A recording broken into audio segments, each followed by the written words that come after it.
ಪುನೀತ್ ರಾಜ್ಕುಮಾರ್ ಅವರಿಗೆ, ಕರ್ನಾಟಕ ರತ್ನ ಅಪ್ಪು ಅವರಿಗೆ, ದೊಡ್ಡ ಮನೆ ದೊರೆಗೆ.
ತುಂಬ ಖುಷಿ ಆಗ್ತಿದೆ.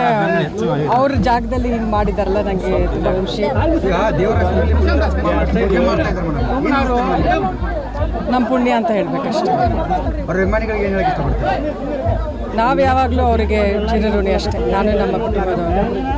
ಉತ್ತರ ಕರ್ನಾಟಕದ ಯಾವತ್ತು ಅಭಿಮಾನಿಗಳು ಹೆಚ್ಚಿನ ಸಂಖ್ಯೆ ಇಲ್ಲ, ಅದು ಈ ಮೂಲಕ ಮತ್ತೊಂದು ಇದು ಯಾವ ಥರ ನಿಮಗೆ? ಯಾವಾಗಲೂ ನಾವು ನಮ್ಮ ಕುಟುಂಬ ಎಲ್ಲ ಅಭಿಮಾನಿಗಳಿಗೂ ನಮ್ಮ ಮೇಡಮ್ ಅವ್ರು ಬಂದು ಉದ್ಘಾಟನೆ ಎಲ್ಲ ಮಾಡಿ ಹೋದರು. ದೇವಸ್ಥಾನಕ್ಕೆ ನಾವು ಭಾಳ ಆಸೆ ಇಟ್ಕೊಂಡಿದ್ವಿ, ಅವರೇ ಬರಬೇಕು ದೇವಸ್ಥಾನದ ಉದ್ಘಾಟನೆ ಮಾಡಬೇಕು, ಆಮೇಲೆ ನಮ್ಮ ಮಗಳಿಗೆ ನಾಮಕರಣ ಮಾಡಬೇಕಂತ. ಅವರು ತುಂಬ ಇಷ್ಟಪಟ್ಟು ಬಂದು ಉದ್ಘಾಟನೆ ಮಾಡಿದರು. ನಮ್ಮ ಮಗಳಿಗೆ ಅಪೇಕ್ಷಾ ಅಂತ ನಾಮಕರಣ ಮಾಡಿದರು. ಆಮೇಲೆ ಅಭಿಮಾನಿ ಒಳಗಡೆ ಒಂದು 2 ನಿಮಿಷನಾದರೂ ನೀವು ಕಾಲಿಟ್ಟು ಹೋಗಬೇಕು ಅಂತ ನಾವು ವಿನಂತಿ ಮಾಡ್ಕೊಂಡ್ವಿ. ಒಳಗಡೆನೂ ಬಂದು ಮನೆಯೆಲ್ಲ ನೋಡಿ, ಇಷ್ಟು ಬಡವರಿದ್ರು, ನೀವು ಇಷ್ಟೊಂದು ಗ್ರ್ಯಾಂಡಾಗೆಲ್ಲ ಮಾಡಿದ್ರಲ್ಲ, ನಮಗೆ ತುಂಬ ಖುಷಿ ಆಗುತ್ತೆ. ನಿಮ್ಮಂಥ ಅಭಿಮಾನಿಗಳಿಗೆ ನೋಡಿದ್ರೆ ನಮ್ಗೆ ಇನ್ನೂ ಸ್ವಲ್ಪ ಖುಷಿ ಅನಿಸುತ್ತೆ ನಮಗೆ ಅಂತ ಎಲ್ಲ ಹೇಳಿದರು. ತುಂಬ ಸಿಂಪಲಾಗಿ ಚೆನ್ನಾಗಿ ಮಾತಾಡಿದ್ರು ಮೇಡಮ್ ಅವರು.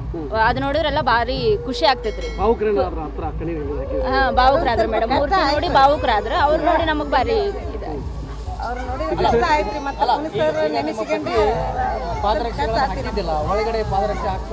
ಇಲ್ಲ, ಅಲ್ಲೇ ಸ್ಟೇಜ್ ಮೇಲೆ ಅದೆಲ್ಲ ಫಂಕ್ಷನ್ ಆಯ್ತಲ್ಲ. ಇನ್ನೂ ಇಲ್ಲ, ಇವಾಗ ಉದ್ಘಾಟನೆ ಆಯ್ತಲ್ಲ, ಸ್ವಲ್ಪ ಇದೆಲ್ಲ ಫಂಕ್ಷನ್ ಮುಗಿಯೋವರೆಗೂ ಅವ್ರು ಹಾಕಲ್ಲ. ನೈಟ್ ಏನಾದರೂ ಇದು ಮಾಡ್ಬೋದು. ಇದನ್ನೆಲ್ಲ ನೋಡಿ ಭಾರಿ ಖುಷಿ ಆಯಿತು ಅಂತ ಅಂದರು. ಇಷ್ಟೊಂದು ಬಡವರು ಇದ್ರು, ಇಷ್ಟೆಲ್ಲ ಮಾಡ್ತಾ ಇದ್ರಲ್ಲ, ನಿಮ್ಮಂಥ ಅಭಿಮಾನಿಗಳು ಇರಬೇಕು, ನಮ್ಮ ಯಜಮಾನ್ರ ಅಭಿಮಾನಿಗಳೇ ನಮ್ಮ ಮನೆ ದೇವರು ಅಂತ ಹೇಳಿದ್ದಕ್ಕೂ ಸಾರ್ಥಕ ಆಯಿತು ಅಂತ ಹೇಳಿದ್ರು. ಎಲ್ರಿಗೂ ನಮಸ್ಕಾರ. ನನ್ನ ಕನ್ನಡ ಪ್ರೀತಿಯ ಜನತೆಗೆ, ನನ್ನ ಊರಿನ ಗ್ರಾಮಸ್ಥರಿಗೆ, ಎಲ್ಲರೂ ನನ್ನನ್ನು ಬೆಳೆಸಿದಂಥ ಎಲ್ಲರಿಗೂ ಮಸ್ಲು ಒಂದನೇ ಹೇಳ್ತಾ, ನನಗೆ ಏನು ಮಾತಾಡಬೇಕು ಇವತ್ತಂತ ಗೊತ್ತಾಗ್ತಿಲ್ಲ. ಅಷ್ಟೊಂದು ದುಃಖ, ಅಷ್ಟೊಂದು ಖುಷಿ, ಅಷ್ಟೊಂದು ಯಾಮೋಹ ಇದ್ದೇನೆ ಇವತ್ತು. ಒಂದು ಅಭಿಮಾನಿ ಮನೆಗೆ ಅಭಿಮಾನದಿಂದ, ಅಭಿಮಾನೋತ್ಸವದಿಂದ, ಅತಿ ಸರಳತೆಯಿಂದ ನನ್ನ ತಾಯಿ ಅಂದರೆ 2ನೇ ತಾಯಿ ಶ್ರೀಮತಿ ಪುನೀತ್ ರಾಜ್ಕುಮಾರ್ ಅವರ ಧರ್ಮಪತಿಯವರಾದ ಅಶ್ವಿನಿ ಪುನೀತ್ ರಾಜ್ಕುಮಾರ್ ಅವರು ನಮ್ಮ ಮನೆಗೆ ಬಂದಿರೋದು ನನ್ನ ಭಾಗ್ಯ, ನನ್ನ ಊರಿನ ಭಾಗ್ಯ, ನನ್ನ ಜಿಲ್ಲೆ ಭಾಗ್ಯ. ನಾನು ಎಲ್ಲರಿಗೂ ಹೇಳ್ತೀನಿ, ಇದ್ರೆ ಪುನೀತ್ ರಾಜ್ಕುಮಾರ್ ಥರ ಬದುಕ್ರಿ, ಎಲ್ಲರೂ ಒಂದಾಗಿರೋಣ, ಕೆಟ್ಟವರಿಗೂ ಕೂಡ ಒಳ್ಳೆಯದನ್ನು ಮಾಡೋಣ. ತುಂಬ ಖುಷಿ ಆಗ್ತದೆ. ಒಂದು ಹಳ್ಳಿ ಗ್ರಾಮಕ್ಕೆ ಅಭಿಮಾನಿ ಬಂದಿರತಕ್ಕಂಥವ್ರು ನನ್ನ ತಾಯಿಗೆ ಯಾವಾಗಲೂ ನಾನು ಕೃತಜ್ಞತೆ ಸಲ್ಲಿಸ್ತೇನೆ.